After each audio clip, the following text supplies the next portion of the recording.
ഒമാന്റെ വടക്കൻ ഗവർണറേറ്റുകളിലും ദോഫാറിന്റെ പല ഭാഗങ്ങളിലും ശക്തമായ മഴ, ഇടിമിന്നലും കാറ്റും ആലിപ്പഴവും മഴയ്ക്കൊപ്പമെത്തി. ഇന്നലെ സർക്കാർ, സ്വകാര്യ, രാജ്യാന്തര സ്കൂളുകൾക്കെല്ലാം ഓൺലൈൻ ക്ലാസുകളാണ് ക്രമീകരിച്ചിരുന്നത്. Jaalan, Bani Bu, Hasan, Barka, Salalah, Tiwi, സർഫൈ, സാബ്, നക്കൽ, ത്വാഫ, Wadi, Al Maawil, Rustaq, Suwaiq, Sohar, Musannah, Thumrait, Khasab, Khaburah, Dhalkut, Buraimi, Ruwi, Wadi, Kabir തുടങ്ങിയ പ്രദേശങ്ങളിലാണ് ഏറ്റവും കൂടുതൽ മഴ ലഭിച്ചത്. വാദികൾ നിറഞ്ഞു കവിഞ്ഞതോടെ റോഡുകളിൽ വെള്ളം കയറി ഗതാഗതം തടസ്സപ്പെട്ടു. എന്നാൽ ഈ മഴയിൽ ആളപായമോ വലിയ നാശനഷ്ടങ്ങളോ ഇതുവരെ റിപ്പോർട്ട് ചെയ്തിട്ടില്ല.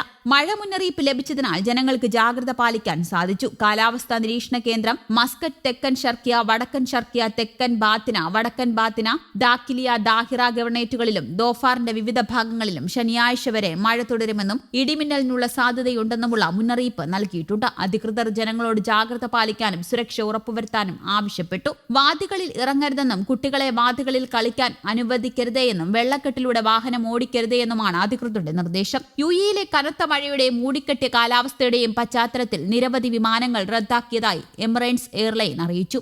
മെയ് 2 ദുബായിലേക്ക് എത്തിയിരുന്ന വിമാനങ്ങൾ റദ്ദാക്കിയിരുന്നു.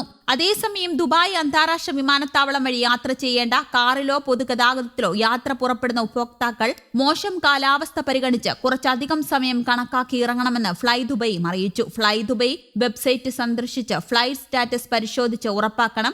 EK 352, 353 ദുബൈ, സിംഗപ്പൂർ മെയ് 3 പുറപ്പെടുന്ന EK 353 വിമാനം എന്നീ വിമാനങ്ങളും റദ്ദാക്കിയിട്ടുണ്ട്. മഴയും അത് കാരണമുള്ള ഗതാഗത കുരുക്കുകളും പ്രതീക്ഷിക്കുന്നതിനാൽ യാത്രക്കാർ അതിനനുസരിച്ചുള്ള തയ്യാറെടുപ്പുകൾ നടത്തണമെന്നാണ് ദുബായ് വിമാനത്താവള അധികൃതരും വിമാന കമ്പനികളും ആവശ്യപ്പെടുന്നത്. ദുബായ് വിമാനത്താവളം വഴി യാത്ര ചെയ്യുന്നവർ നേരത്തെ സ്വകാര്യ വാഹനങ്ങളിലായാലും പൊതുഗതാഗത സംവിധാനങ്ങളെ ആശ്രയിക്കുകയാണെങ്കിലും അല്പം നേരത്തെ ഇറങ്ങണമെന്നും വഴിയിൽ ഉണ്ടായേക്കാവുന്ന തടസ്സങ്ങൾ കൂടി കണക്കിലെടുത്ത് അധിക സമയം കാണണമെന്നും അറിയിപ്പുണ്ട്. മോശം കാലാവസ്ഥ സംബന്ധിച്ച് അറിയിപ്പ് ലഭിച്ചിട്ടുള്ളത് കൊണ്ട് തന്നെ ദുബായ് അന്താരാഷ്ട്ര വിമാനത്താവളം വഴി ദുബൈ അൽമുക്തം അന്താരാഷ്ട്ര വിമാനത്താവളം വഴിയും ഗതാഗത കുരുക്ക് പോലുള്ള കാര്യങ്ങൾ മനസ്സിലാക്കാൻ തത്സമയ ട്രാഫിക് വിവരങ്ങൾ നൽകുന്ന സ്മാർട്ട് ആപ്പുകൾ ഉപയോഗിക്കാം. 1-3 ടെർമിനലുകളിലേക്ക് വരുന്നവർക്ക് ദുബായ് മെട്രോ ഉപയോഗിക്കുകയും ചെയ്യാം. ദുബായ് എയർപോർട്ട്സ് വക്താവാണ് ഇതറിയിച്ചത്. യാത്രക്കാർ അതാത് വിമാന കമ്പനികളുമായി ബന്ധപ്പെട്ട സർവീസുകളുടെ സ്ഥിതി പരിശോധിക്കണം. കാലാവസ്ഥ കാരണം ഉണ്ടായേക്കാവുന്ന അസാധാരണ സാഹചര്യങ്ങളോ നീണ്ട ക്യൂവോ യാത്രയെ ബാധിക്കാതിരിക്കാൻ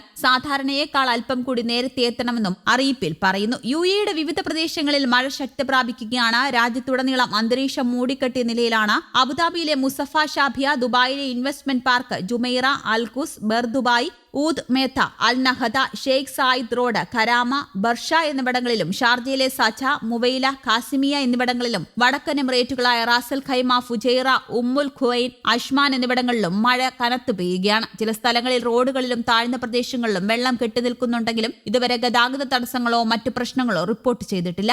മിക്കയിടത്തും വാഹന സഞ്ചാരം സാധാരണ നിലയിൽ തുടരുകയാണ്. അതിനിടെ ഇന്ത്യയിലേക്കും തിരിച്ചുമുള്ള വിമാന സർവീസുകൾക്ക് തടസ്സമുണ്ടോ എന്ന കാര്യം ഇതുവരെ അധികൃതർ പുറത്തുവിട്ടിട്ടില്ല.